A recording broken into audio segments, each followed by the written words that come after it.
Awards, more commonly known, of course, as the Millies. Well, tonight's event is once again being hosted at London's historic banqueting house on Whitehall, where inside they are putting the final touches to tonight's event. And throughout the evening, we're going to show you stories of bravery, of selflessness, and of the dedication of Britain's armed forces. Well, the atmosphere is really hotting up as our guests of honour begin to arrive.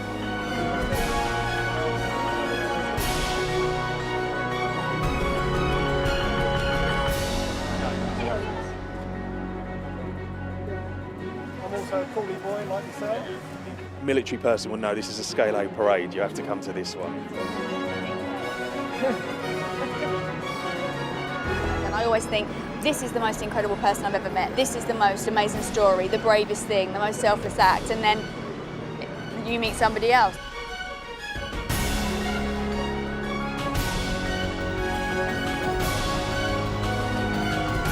People think that because the conflict's over that, you know, they're not doing much. These guys are going out helping other countries, helping people, you know, that's where bravery is, you know, uniting people together.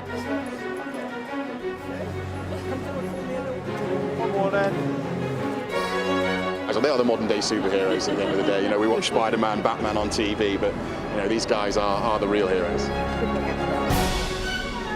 Some of the best stories make you cry, and they're the most important ones that have to be told, so, yeah. These are people that we quite rightly look up to, we quite rightly celebrate, because they are making a difference. Well, we'll be hearing much more from our guests, as well, of course, as our award winners throughout the evening. But now let's hand you over to our host for tonight's ceremony, Lorraine Kelly.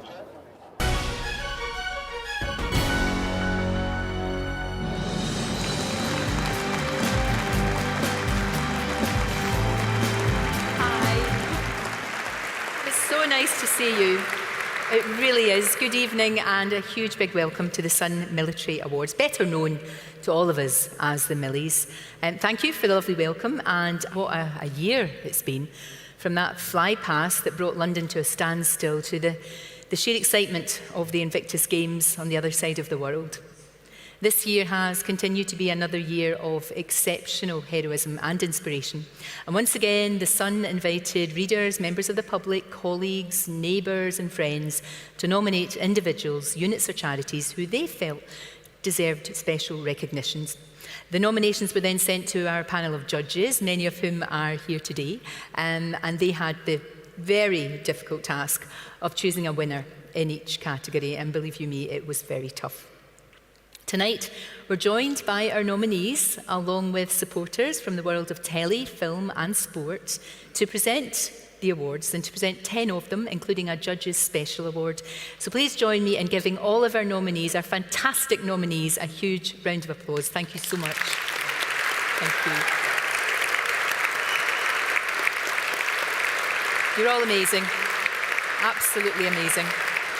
So, we're going to start tonight with the award for Overcoming Adversity, presented to an individual from the Royal Navy, Army or RAF who has overcome personal adversity in any area of their life. Here are the nominations. First of all, we've got Staff Sergeant Danny Knox. Now, he was left with horrific leg injuries after a vehicle crash.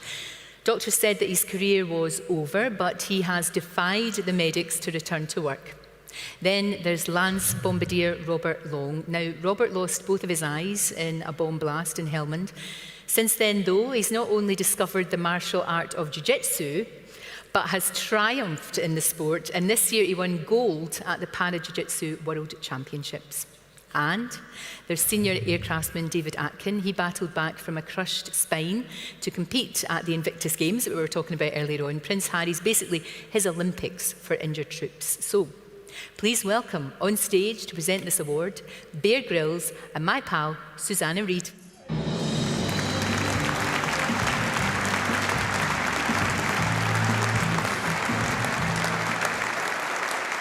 Thanks so much, Lorraine. Thank you. The winner of this award is an individual that I admire so much. Humble, resilient, courageous, and an example to all of us.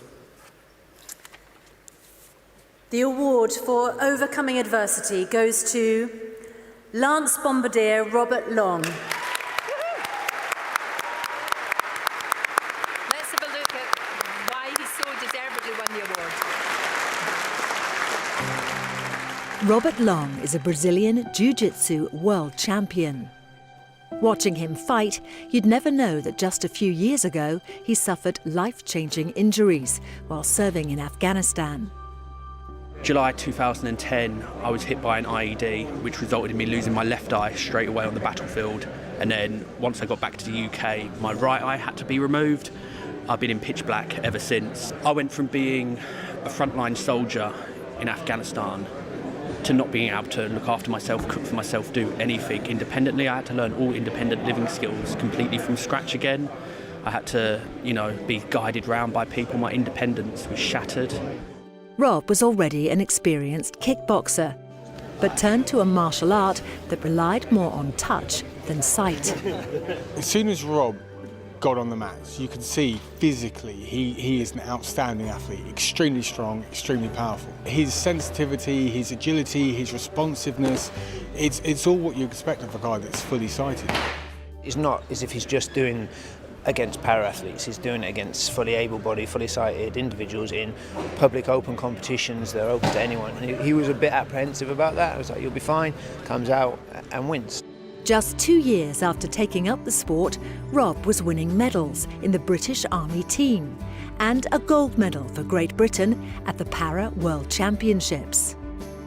My son is 6 years old. He doesn't understand about, World Championship medals. He just sees a shiny medal and stuff like that and sees me as his silly dad. But it's fantastic because I've had these opportunities to set an example and be a role model to him.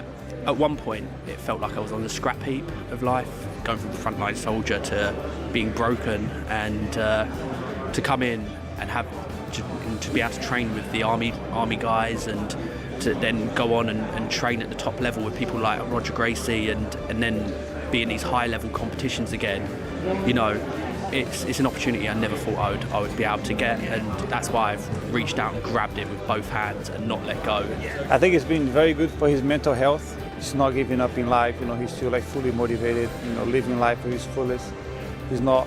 He comes training on his own. He gets the underground. He walks around town. So he's very difficult, very rare to see that in someone who's been through so much.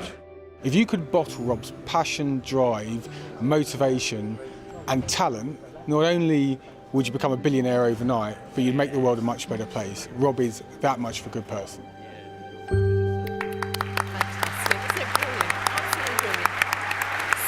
Please welcome to Collectors Award Lance Bombardier Robert Long, accompanied by Lorraine Kelly.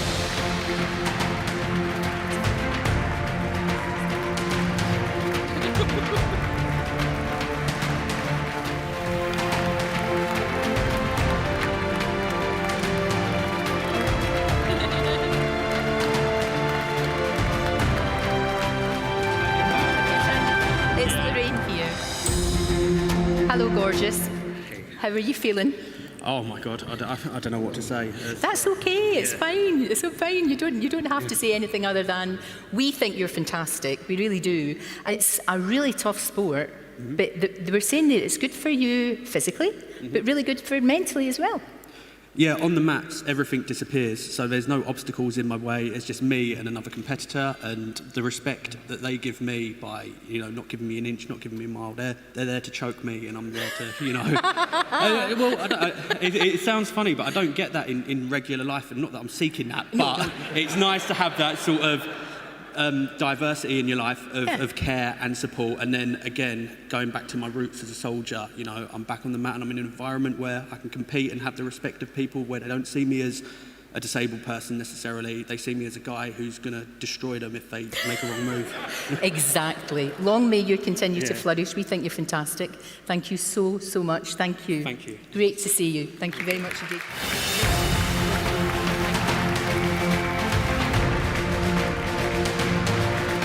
Robert, huge congratulations. Well done. What does it mean to you to win this award tonight?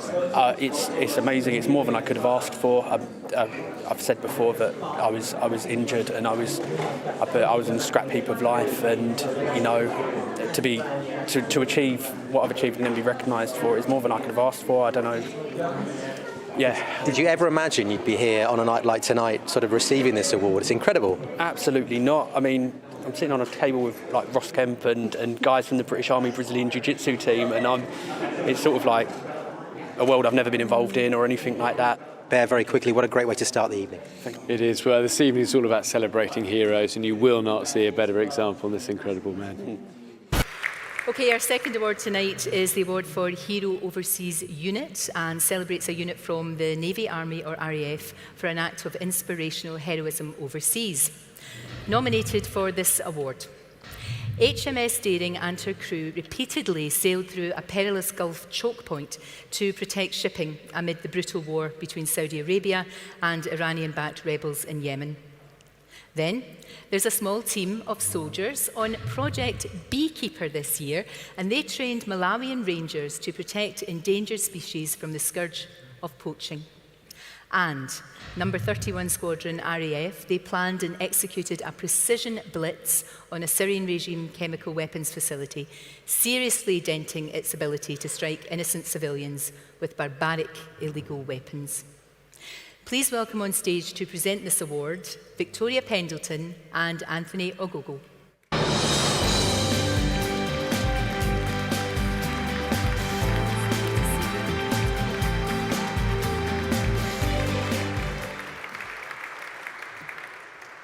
So, the award for Hero Overseas Unit goes to Commander Phil Dennis.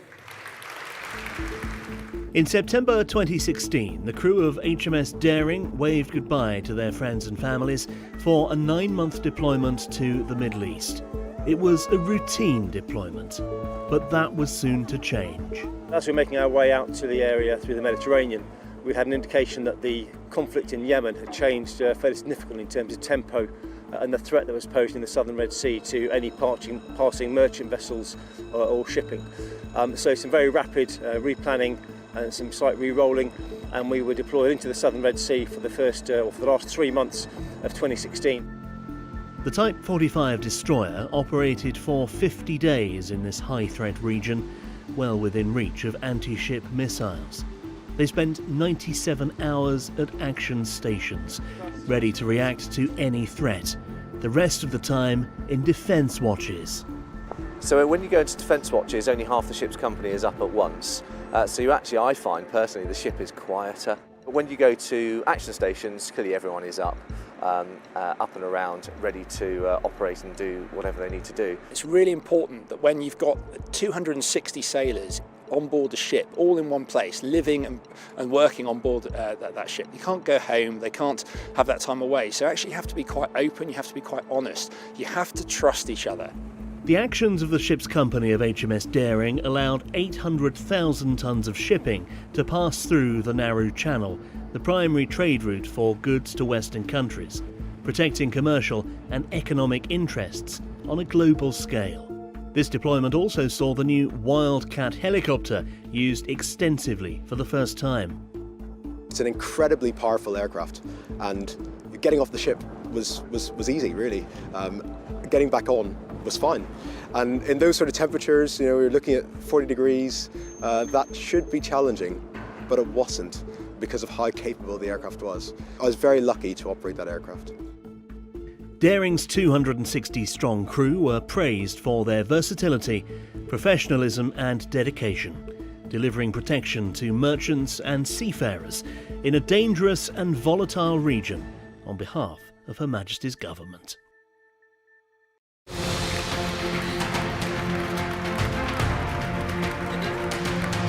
Huge congratulations, well done. How does it make you guys feel? A great feeling, weren't expecting it. And thank you to our friends and family who were with us in spirit during the deployment for the 9 months we were away. Without their love and affection, we couldn't have got through it. So, big thanks out to them. And I guess sometimes when you're so far away from home, it maybe you guys think that people aren't thinking about you or might be forgotten what you're doing out there. But something like this tonight really reaffirms that, doesn't it? Yeah, I mean, for very good reasons. At the time, we had to be very circumspect and quiet about what we were doing in detail because of some of the intelligence aspects. But now that we're able to talk more freely about it, it's great to get the recognition for the whole team. Victoria, just great to be here tonight and to present an award. It must be one of the more enjoyable events of the year. It is. It's definitely one that sticks in your mind, and this is real courage and dedication and resilience and all the things that, as athletes we kind of practice, but this is real life. It means a lot, and it's a privilege to be here and be part of the awards. How did you choose which ones to come tonight? That's what I want to know. Did you do some kind of lottery? So 260 on board in November 2016 when we were sort of at the high point of operations. A good probably 2/3 of the ships come from then are back at sea now with other ships away deployed around the world.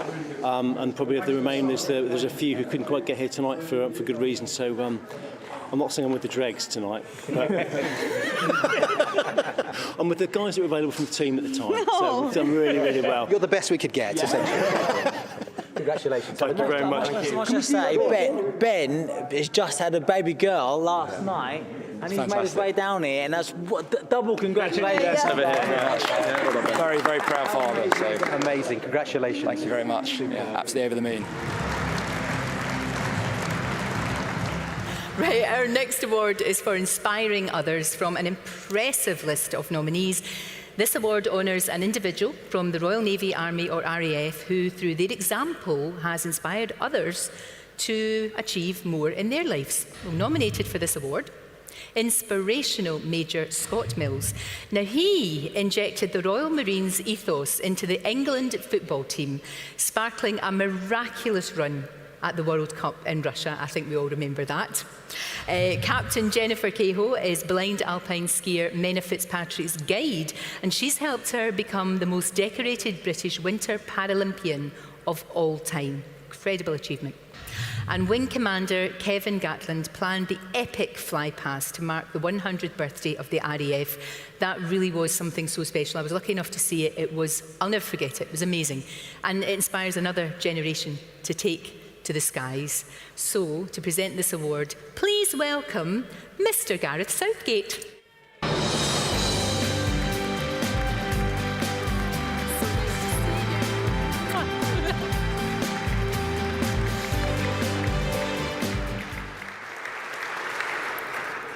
Good evening.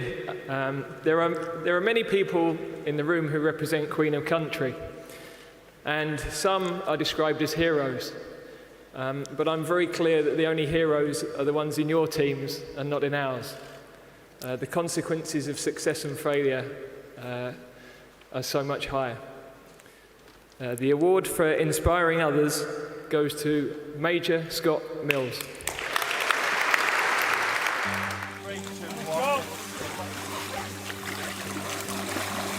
The England football teams as you've never seen them before. In the run-up to the World Cup, a surprise which truly tested them to their limits.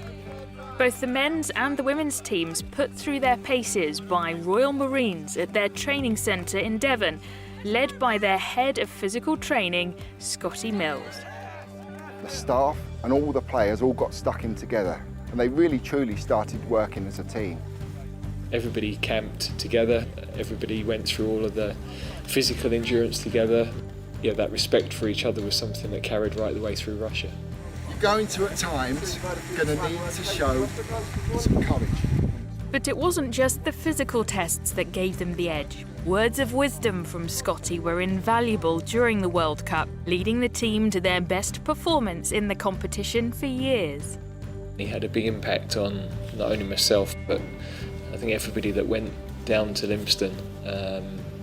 He really linked the learning part for us with the hard physical training that we did, with the attachment to an elite organisation, and it certainly made me think a lot about what it means to represent our country in our field, and the comparables with those that wear the green beret.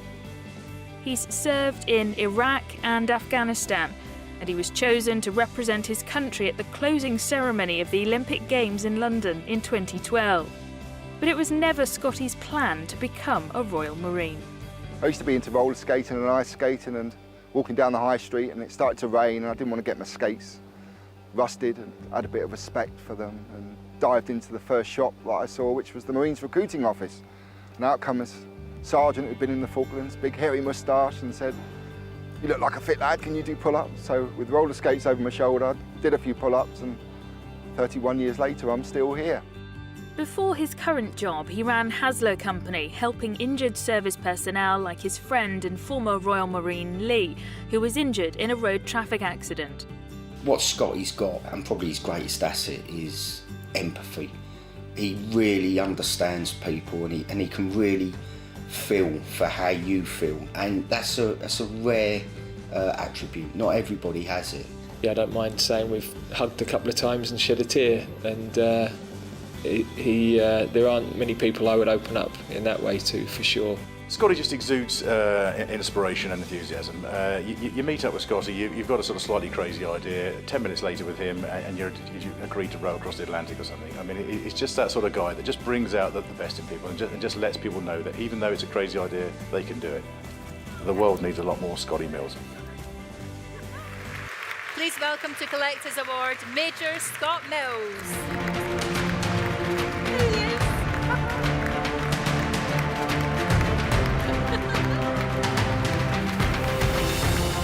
What does it mean to win the award?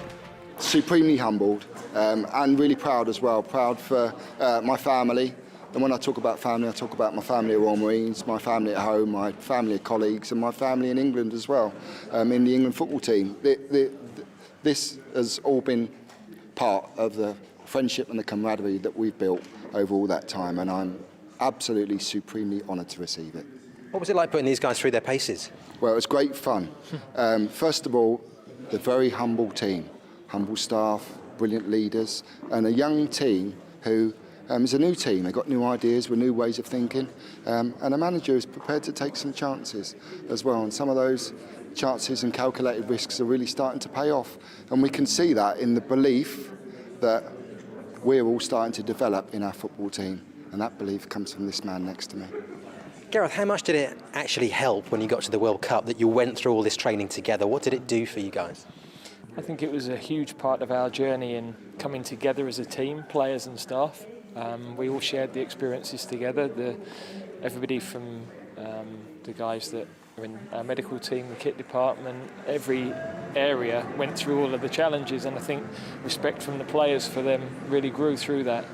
We learned more about leadership, we learned more about resilience, and we learned more about the importance of the person next to you, albeit we're always representing our country. So there were so many important lessons for us, and we were inspired going there, and we definitely carried that through to the finals. Scotty said it was incredible fun. Was that the first word that came to your mind? It came to my mind. I'm not sure it came to everybody's mind. It was. I think sometimes we wonder whether we can put young people through these experiences, but you don't know until you put them in those environments how they're going to react and cope. And we have a team who are growing and who took a lot from those experiences and are still learning. We're not finished, but if we can have the humility and the excellence that the Marines have, then we'll be heading in the right direction. Our fourth award is for the Hero at Home unit and recognises a unit from the Navy, Army or RAF for a single act or continued effort in the UK in the highest tradition of the armed forces. Nominations for this award. Well, with over 1,200 troops and civilians, the team from the Joint Chemical, Biological, Radiological and Nuclear Task Force have helped to clean up Salisbury after the deadly Novichok nerve agent attack on a former Russian spy. Then, the Fisheries Protection Squadron, which works often unseen protecting UK waters from piracy, people trafficking and the illegal drugs trade. They work 24/7, 365 days a year. And for 75 years, the dedicated volunteers of the RAF Mountain Rescue Service have rescued downed pilots and saved lost climbers in the most inhospitable corners of Britain. Please welcome on stage to present this award, Nick Knowles and Peter Cavendish.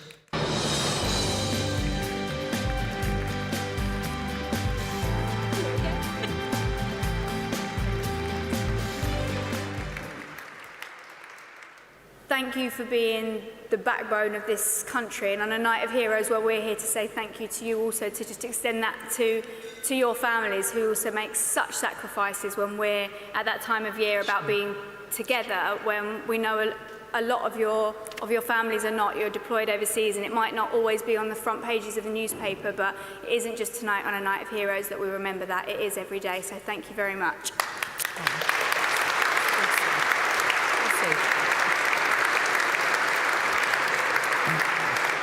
So the award for Hero at Home Unit goes to the Joint Chemical, Biological, Radiological and Nuclear Task Force. On the 4th of March, a former Russian spy, Sergei Skripal, and his daughter Yulia were found seriously ill on a bench in Salisbury. It was quickly established that the deadly Novichok nerve agent was involved, and a clean-up operation began. First place was to try and track down where any contamination could be. It's a bit like a spread of a cold. If I touch you, you pass it on, and etc., and we had to think about that. When two unconnected local people, Dawn Sturgis and Charlie Rowley, fell ill 3 months later, it became clear the possible area of contamination was much wider than first thought. A specialist military unit, the Joint Chemical, Biological, Radiological and Nuclear Task Force, deals with the most toxic substances known to man. The largest initial site that we dealt with was Bourne Hill Police Station. That included a removal of around 50 office chairs, 1,500 carpet tiles, which all required packaging in waste containers. And then we carried out detailed decontamination of various surfaces, hard surfaces, in the properties. We were shocked. It's not something that you expect to happen in the UK. We had to adapt and overcome our normal daily routine. Some of the sites were really small sites, and if you can imagine trying to get a large vehicle or a number of large vehicles into such a small space, we had to be on top of our game. If we were in an operational environment on a battlefield where tempo is key, then that's the time to take risk. You don't take risk in Salisbury. So everything we had to do was very scientifically proven, very methodical, to ensure that we could deliver the highest degree of confidence to the UK and the people of Salisbury that when we left, it was fit to return to use. Working behind the scenes, often out of sight of the public, the task force did the meticulous and dangerous work necessary to make Salisbury and Amesbury safe. It's a little unusual to have recognition for what we do, as we wouldn't necessarily expect that to be a nerve agent used on the streets of the United Kingdom. To do something that is public-facing and something that's never been done before in the UK, and to hopefully be able to deliver back to Salisbury the degree of confidence that they had before those tragic events in early March, that is good to be recognised. So impressive. Please welcome to collect their award Group Captain Jason Davies and representatives of the Joint Chemical, Biological, Radiological and Nuclear Task Force.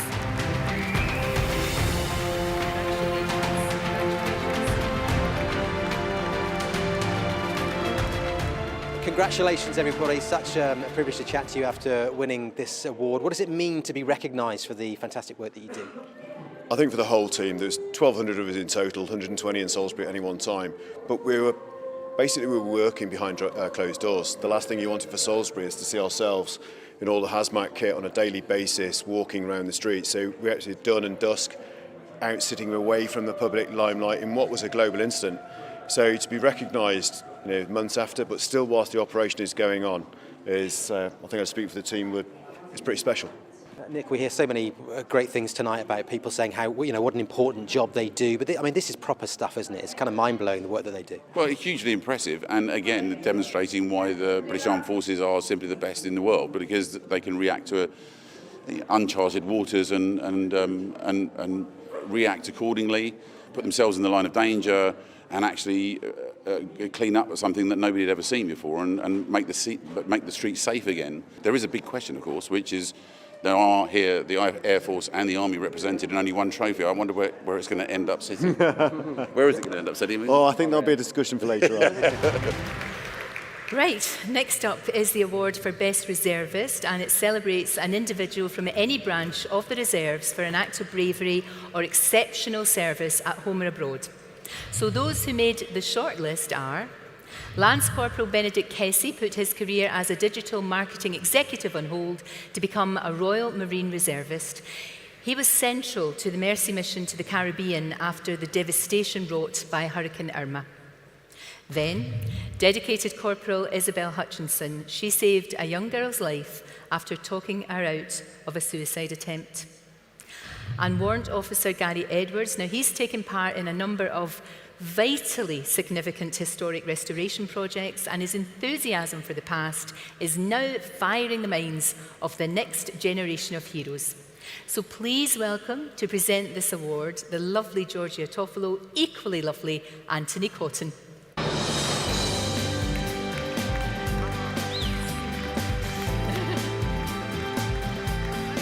Right, without further ado, the award for the best reservist goes to such a deserving winner, Corporal Isabel Hutchinson.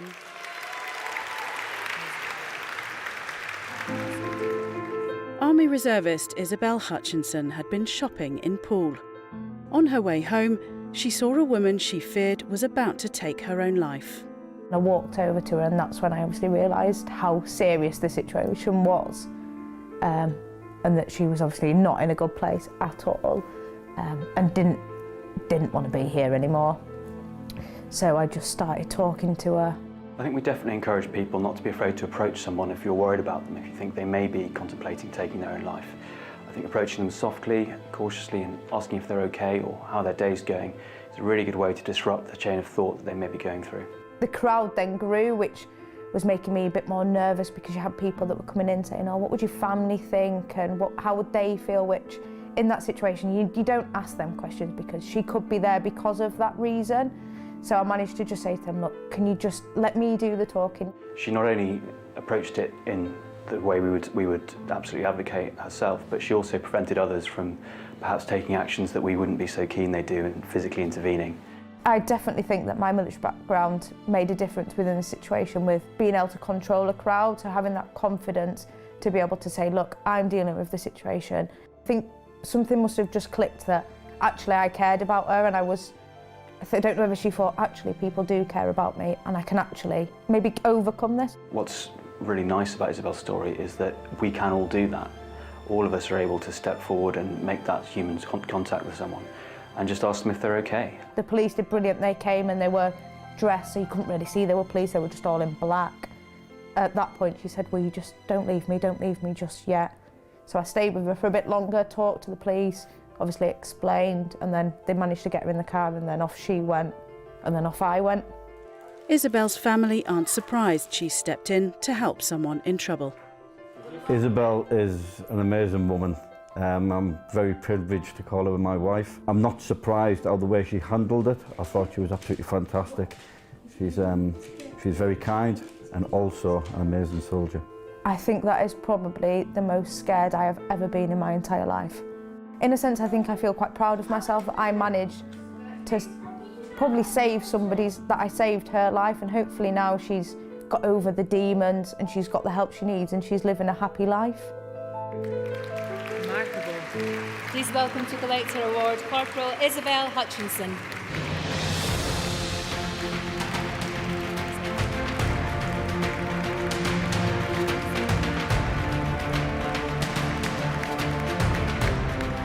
Congratulations on getting your award. Such an incredible story. How important was your military training to what you did that day? Definitely played a massive part in being able to control the situation and just being able to take her away from what she was feeling. So I don't think without the military I wouldn't have known how to approach her and how to ask the correct questions. I think I'd have probably gone in like everybody else did, feet in first, asking totally the wrong questions and probably aggravating the situation worse. What would you want people watching this tonight, when it goes out, to take away from your story, do you think? Just if they ever see anyone that's in a vulnerable situation, don't just walk past them or look at them on the street and go, or look at them. Actually just go, stop, talk to them. They might just need that little bit of conversation and it might pick them up. Now, before we get back to the awards, we had hoped to be joined by the Prime Minister, but understandably, she is actually on her own overseas posting. God love her. We are delighted, though, that Mr. May could join us tonight. Thank you, sir. Really, really good to have you here. Thank you so much. And the Prime Minister has sent us this very, very special message. Good evening, everyone. I'm sorry that I cannot be with you tonight at the Sun's Military Awards. It's been a huge privilege to attend these awards for the past 2 years, so I know what a great night you will all have. Witnessing firsthand the incredible work our brave men and women do in our armed forces is one of the biggest honours I have as Prime Minister. Your selfless courage, unswerving commitment, and dedication to duty. You know the true meaning of these values, and you demonstrate them day in and day out, every day of the year, whether on the battlefield or off duty, and you do so not seeking glory, but in the name of our country and our people. So tonight, it is our turn to say thank you. The Millies have become a great British institution, championing our military heroes and reflecting the extraordinary scope of work our armed forces do. Tonight, we recognise all those serving at home and abroad, our reservists, and all who provide invaluable support to our armed forces. So let me congratulate all of tonight's nominees and winners, and say thank you to the families of our soldiers, sailors, Royal Marines, and those serving in the RAF, who celebrated a wonderful 100-year birthday this year. Thank you for the support you give, the sacrifices you make, and the pride you show in the work of your loved ones, a pride we all share. And finally, let me say a huge thank you to the Sun and to Sun readers for your constant support of our armed forces and for ensuring that our serving men and women get the recognition they rightly deserve. Right too. Right, so we are halfway through and we turn our attention to the award for Hero Overseas Individual, which celebrates an individual from across the services for an act of inspirational heroism outside of the UK. Nominated for this award, dedicated leading medical assistant Roxanne Starsmere. She's saved countless lives on board HMS Echo, which has actually plucked over 6,000 desperate migrants from the Mediterranean. And I know you remember this story, when a gunman opened fire on revellers in Las Vegas in the worst mass shooting atrocity in US history. Queen's Dragoon Guard soldiers May, Priestley, Finlay, Woodward, Astorbury and Davidson ignored the perils to tend to the wounded and to help those who were running away from the carnage. And brave diver Lance Corporal Connor Rowe was one of the team of skilled rescuers who saved the Thai football team and their coach trapped in that flooded cave. Again, we all remember that story. Please welcome on stage to present this award, Aunt Middleton and fresh from the jungle, Emily Atack.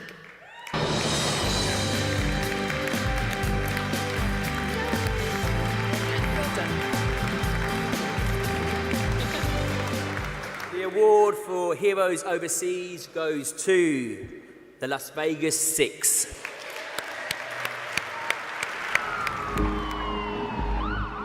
First of October 2017, and a gunman rains down bullets on thousands of people at a country music festival, firing from the 32nd floor of the Mandalay Bay Hotel.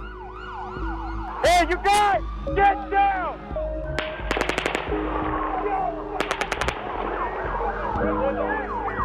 6 soldiers from C Squadron, the Queen's Dragoon Guards, had been enjoying a night out in the city after 4 weeks in the States on exercise. North of the Mandalay Bay is coming out of a window. We were walking across the bridge at first. We thought it's fireworks. Obviously, being over there, you wouldn't really expect it. And then we heard it for a second time. And then that's when May pretty much said, I think that's gunfire.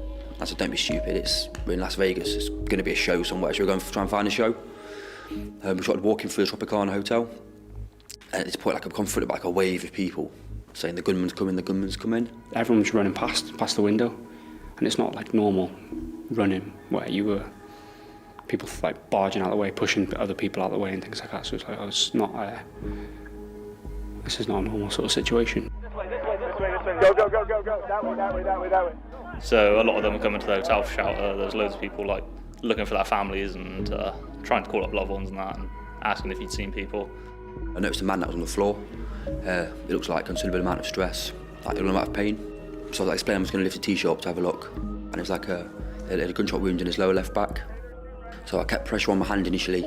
I was reassuring him, saying I wasn't going to leave him. I wasn't going to leave him.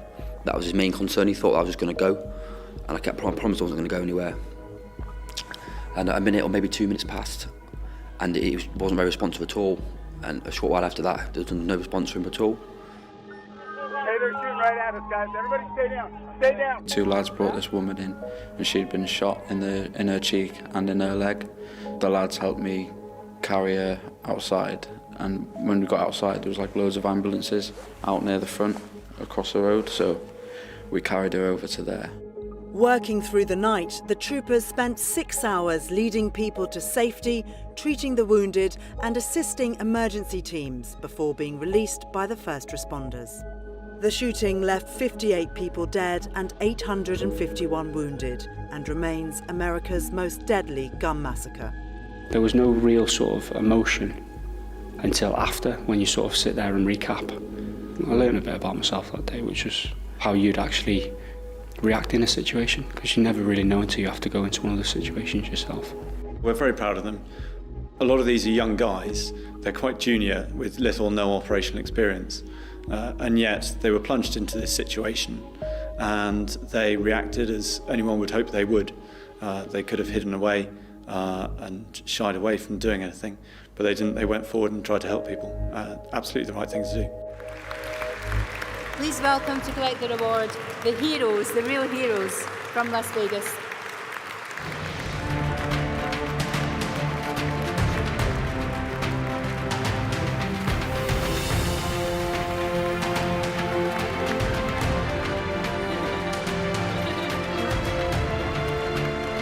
Guys, huge congratulations. I know perhaps this award more than any tonight will come with mixed feelings for you all. Yeah, it's been a long road, and it's nice that you do something like this, and there's some people out there that I think are absolutely phenomenal. Like, to get them the recognition they deserve, really, for what they do. I think what's incredible is the minute we say, you guys are heroes, thank you for what you've done, you say it's nice to thank everybody else for what they've done. I think it's the army military mentality. It's our job. We're trained to do it, so we should do it. I don't really want recognition for it. It's a job that we should be doing. Although on that day you weren't there to do your job, so I mean, was there any thought of maybe walking in the other direction? None at all. Like, when we first heard it was gunfire, as I said previously, we just sort of, because we had just come off exercise, we were like sort of used to that sort of situation, so we just ran straight towards it and helped exactly like we would have on the exercise with the Americans or any other exercise. We just sort of exactly treated it as that, and I think everyone deserves what they've been given, whether they say it or not. I think everyone deserves it here. So. Emily, it's that modesty which is, you know, we're not surprised about. We've done a few of these awards before now, but it just kind of blows you away, doesn't it? It completely blows me away. Honestly, I could sob right now. I'm not going to because I'll embarrass myself. But my new friend Dean here just said to me, he said, "Oh, yeah, I saw you in that coffin full of snakes. That was really brave." No, that is not brave. That is me being a squealy, annoying little girl. What you all do is so incredible, and you don't think of anything else other than to solve the problem in that moment, and you risk your lives without even thinking about it, and it's unbelievable. You should be so proud of yourselves. You deserve a bevy, put it that way. It's amazing. And Ant, I mean, a lot of us will be, you know, not surprised that these guys do this sort of thing on duty, but I think maybe the audience at home might be a little more surprised, or maybe not, that it's the off-duty heroism tonight that is so impactful as well. That's why we're the most elite fighting force in the world. It's not a coincidence, it's just repetition, it's act after act, it's proof after proof. Whether it's a conflict zone, whether it's humanitarian aid, whether it's helping other countries, whether it's helping other people, the history doesn't lie, and we're setting history. These guys are setting history as it goes along. So, you know, for an ex-military person like myself, standing here, I feel humbled, and just to be here with my brothers and my sisters out there is a truly humbling experience, even though I've left. But it just goes to show why I miss it so much. And like the boys say, it's just our job. It's what they do. It's what they know best to do. We're the best disciplined force in the world, and it doesn't matter what goes on. As soon as help is needed, boom, the boys jump into action. That's exactly what they've done, and that's why we're the best in the world. Full stop. Right, Award 7 is for the hero at home. Now that's an individual and celebrates someone from across the services for an act of inspirational heroism right here in the UK. So let's have a look at the nominations. Commander Andrew Parkinson single-handedly saved the life of a drowning woman after she fell in the water and then became trapped beneath a yacht. And when a teenage terrorist tried to blow up a tube station in Parsons Green, Lieutenant Colonel Craig Palmer ran towards the danger, again, running towards the danger to help police. And dedicated Colour Sergeant Derek Simpson was central to an army mission to battle back a wildfire engulfing Saddleworth Moor earlier on this year. Well, to present this award, please welcome Dame Kelly Holmes, my favourite man, Ross Kemp.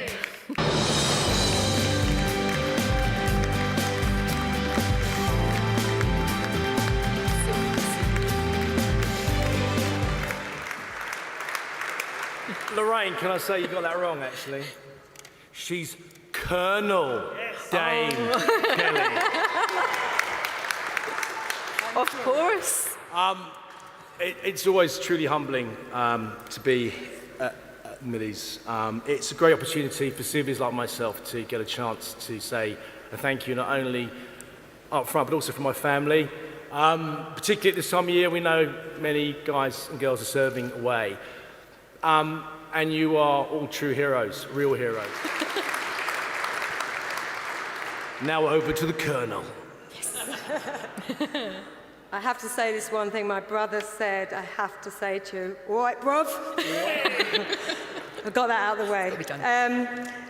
Many presenters have said so much tonight. I don't want to say too much, it's your night, but I have to say I'm so honoured to have been a serving personnel and to be in the room of one big family. So thank you very much and well done to everybody here.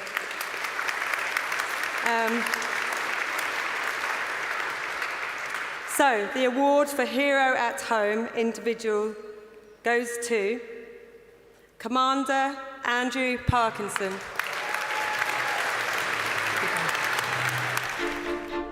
The River Hamble in Hampshire, the scene of a life-saving rescue in July 2018, carried out by Royal Navy Commander Andy Parkinson. It was my birthday, 12th of July, and it was absolutely glorious morning. And I was on leave, and I keep my boat here.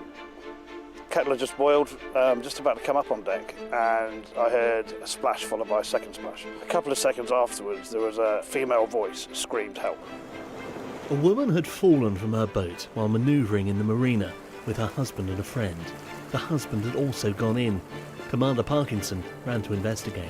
I could only see the gentleman in the water, and I couldn't see the lady.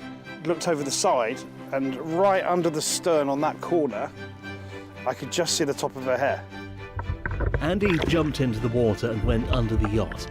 He found the woman had become trapped by her life jacket on the prop shaft of the propeller. He managed to get her head just above the water. I knew if I let go of her, she'd be straight back under. Plus, she was losing consciousness as well. So we had to do something pretty quick. So what I really needed was a knife. Commander Parkinson went under again and managed to cut some of the life jacket. Then, using ropes from the yacht, he secured the woman so she couldn't sink or get carried off in the fierce current. By this point, the ambulance was well on its way. The colour had gone from her face, her lips turned blue. She was obviously not in a good way at all. I dragged her to the pontoon and then literally just deadlifted her out of the water and then pushed her stomach into a rib cage and quite a bit of water came out. I believe that Andrew made the utmost difference to Linda that day, and without him being there, the situation would have been very different. When we arrived at scene, if the person had still been submerged underneath, then that would have been very, very serious, potentially life-threatening. A special visitor at the marina. Hey, how are you? Linda Davies, who was rescued, and husband Adrian. That's okay. I really appreciate That's what we do. Oh, nice to see you again. Quite emotional because First time I've seen him, I'm very, very obviously grateful to Andy for all that he did to get me out of that situation and to get me back onto land. 3, 2, 1. Linda realises how lucky she was that July day, having one of the Royal Navy's finest on hand just when she needed help. Extraordinary man. Please welcome to collect the award, Commander Andrew Parkinson.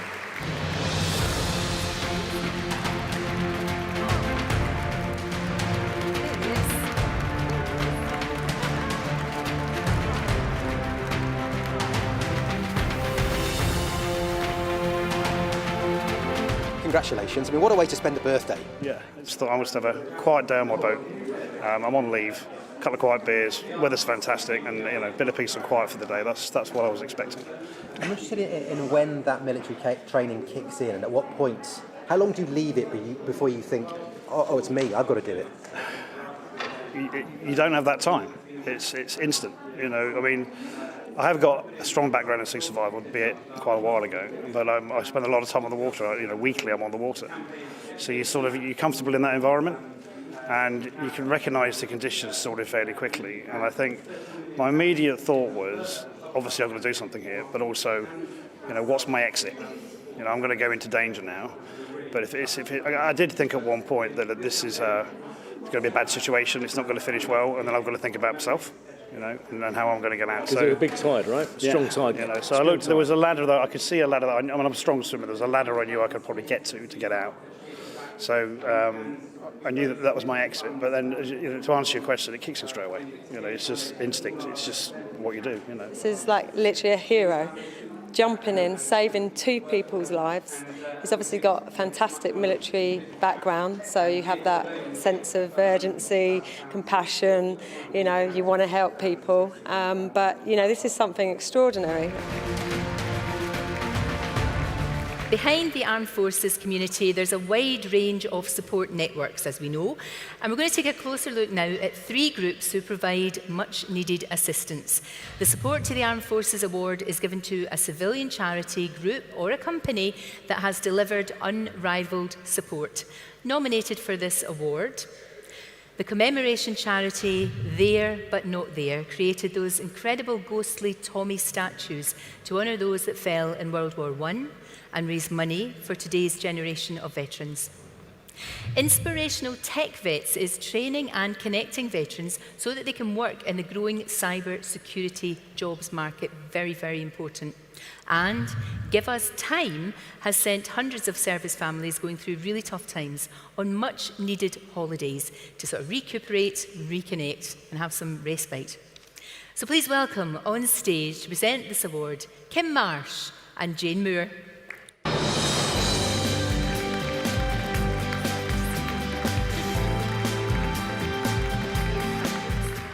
And the winner of the Support to the Armed Forces Award goes to There But Not There.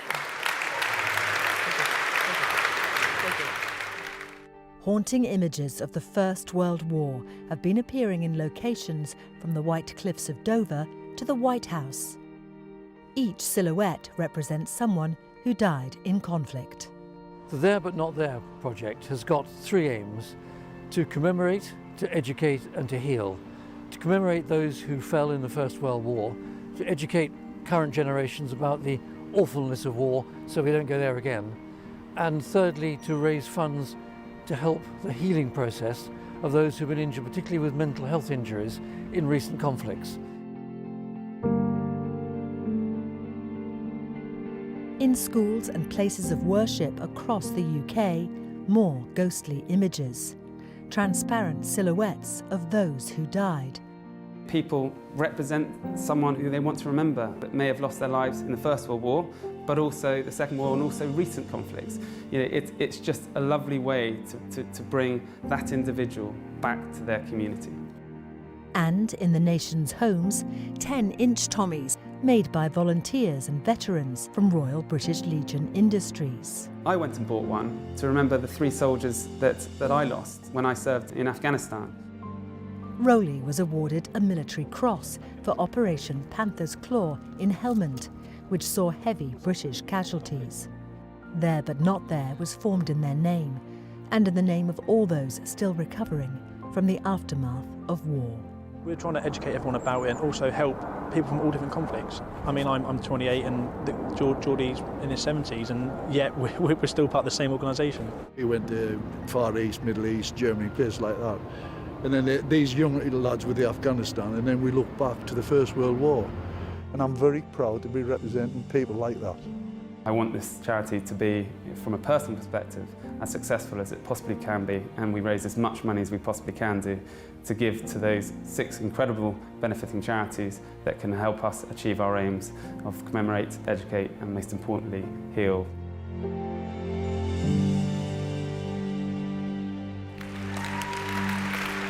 Such an amazing idea. Please welcome to collect their award, Director of Operations Rolly Gregg and the team from There But Not There.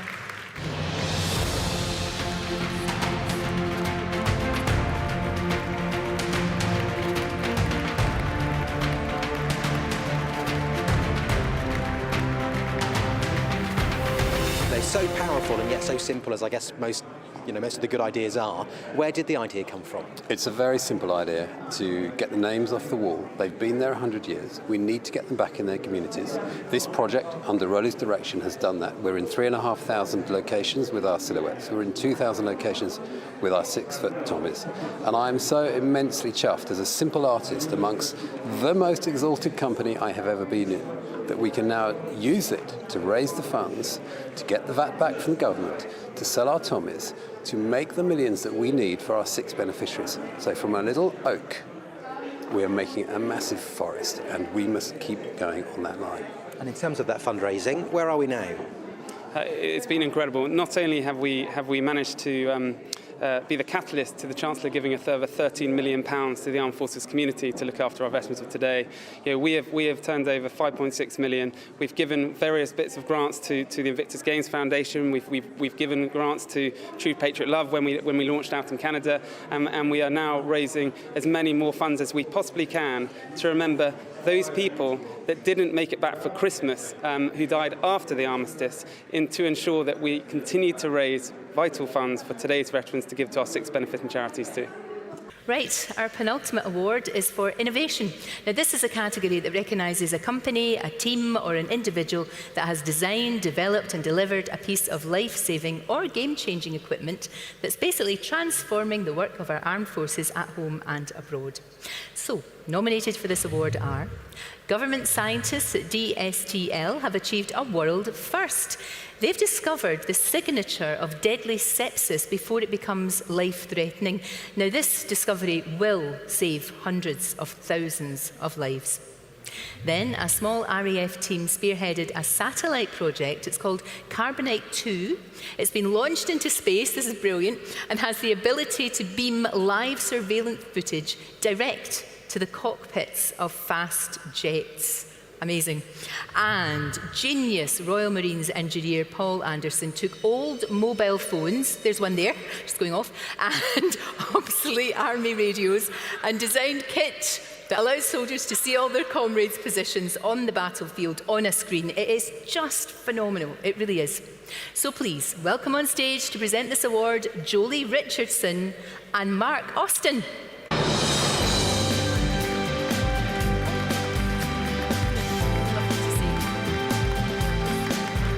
The word that stood out more than anything, hearing all these stories tonight, is inspiration. Inspiring all of us to do more, be more of service, achieve more, risk more. So thank you for doing this. And the winner is the Defence Science and Technology Laboratory. Aoife was about 9 weeks old. I remember it was a Monday. She'd been ill since about the Friday.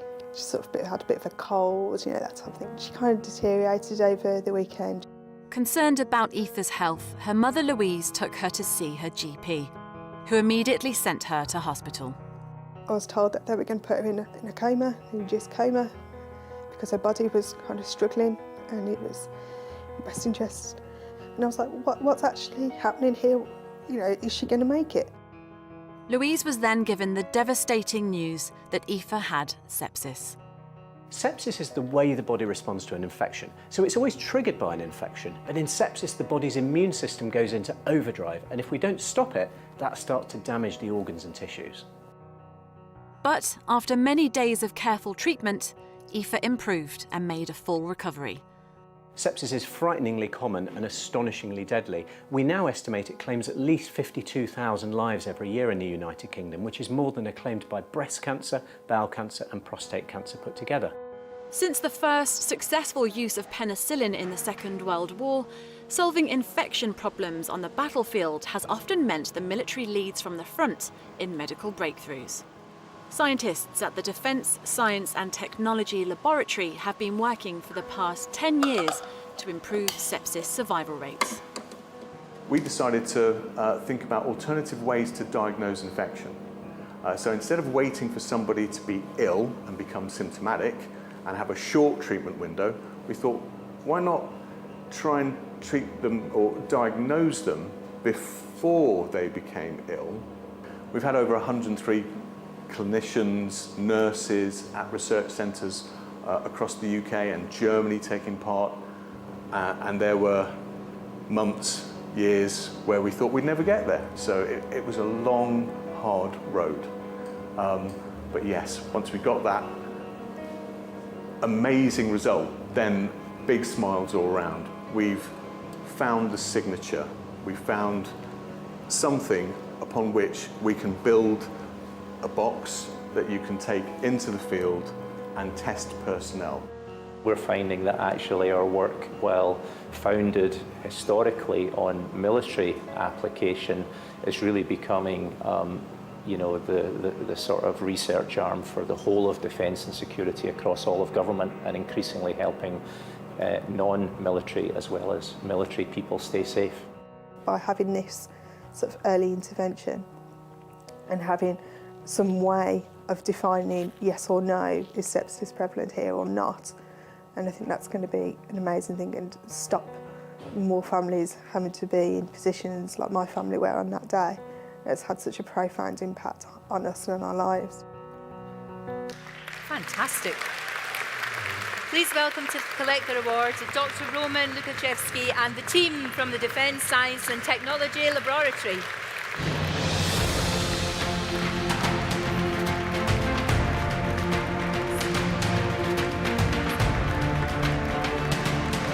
Try and give us some context. I mean, potentially this is a game changer for millions of people. Was there a light bulb moment, or at what point did you realise what you were onto? We had some inklings. We had some pilot study results about 10 years ago, which gave good confidence, but we knew we had to go larger. So we recruited over 4,000 patients into a study to really nail down and give us confidence in what we had. And it's once we recruited all those patients and analysed all their samples and did the hard yards that this summer we confirmed that there was indeed a signature there that could be used for diagnostic purposes. And how satisfying is it to get some recognition for all that hard work tonight? You know, I'm really proud of this team. So as the Chief Executive of DSTL, this is the team that have done all of their hard work. And I can say that they've really dedicated actually much of their professional career to the quest that has just been realised in the summer of this year. So, 15 years or more of hard work resulting in a tremendous breakthrough will not only help the military in our front line, but it'll help thousands and millions of people around the world with really, something like penicillin, like a breakthrough idea that will transform medicine.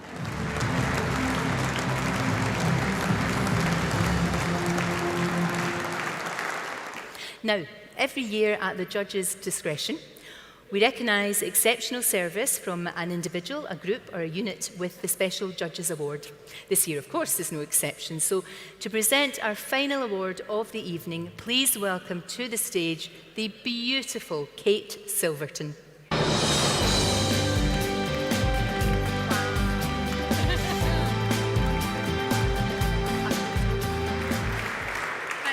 Thank you so much, ladies and gentlemen, my lords. Thank you very much indeed. It's such a privilege to have been invited here to present this very special award. I have a long-held admiration for and a connection with our armed forces from within my family, joining the Officer Training Corps at university, through to, more importantly, marrying my husband, former Royal Marine. So it is, on that note, the members of the RAF, it will give me great pleasure to announce that the Judges' Award for Special Recognition goes to RAF 100. The Royal Air Force has celebrated its 100th birthday with 5 months of events in the UK and around the world. Former Battle of Britain Spitfire pilot, squadron leader Alan Scott, who's now 96, took an anniversary flight from Biggin Hill. What a good old Spitfire. Does me really good. In America, Germany and France, iconic aircraft on show and a chance to celebrate the solidarity between nations. Free displays were put on for the public that saw more than 100,000 visitors, and 9 to 15-year-olds were invited to special events to stimulate their interest in science, technology, engineering and maths. We set out to commemorate our history and to celebrate who we are and what we do as an organisation today, and also to inspire the next generation. And against all three of those headlines, I think we've had a wonderful year. And I think it's been all the more impressive because it's been conducted in the midst of an already very busy Royal Air Force, busy in operations around the world, busy growing our frontline capability, busy recruiting and retaining some outstanding people. We wanted this to be a national celebration, and people have really turned out for that. And we've got a real feeling of connection with our nation, with the Royal Air Force, and that's just been tremendous. It makes us all immensely proud. A centenary relay saw a specially designed baton visit 100 RAF sites in 100 days, ending on Horse Guards Parade on the 10th of July to coincide with the centrepiece of the celebrations, a stunning flypast over Buckingham Palace.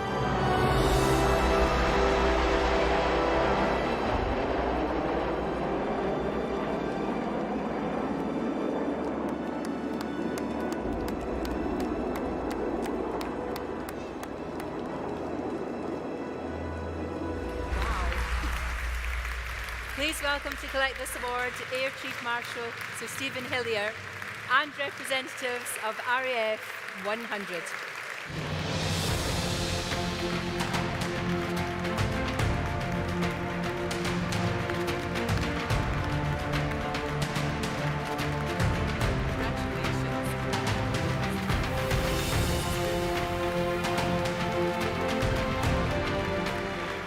Nobody else could do that. Just you guys. Nobody else in the world could do that. That was amazing, absolutely amazing. It really was. Well, thank you very much. It was such a privilege to be able to show what the Royal Air Force is able to do today, but also to reflect back on our history and inspire those future generations and make that connection with the public in the UK and around the world. It just made us all so proud. Well, it made us hugely proud as well, So and that should be. support we'd had from everybody across the country was just something which really made that connection, made it feel really special for us as well. Well, guys, congratulations, first of all. What a way to finish what's been an incredible year, an incredible celebration. Well, it has been just an outstanding year in all respects. In the midst of all the busyness and operations, also to have RAF 100 and to have this unique opportunity just to celebrate and commemorate and inspire. What a privilege for all of us. And I think anybody in the Royal Air Force this year has been walking 10 feet tall as a result. And we're now just looking forward into our second century of similar success.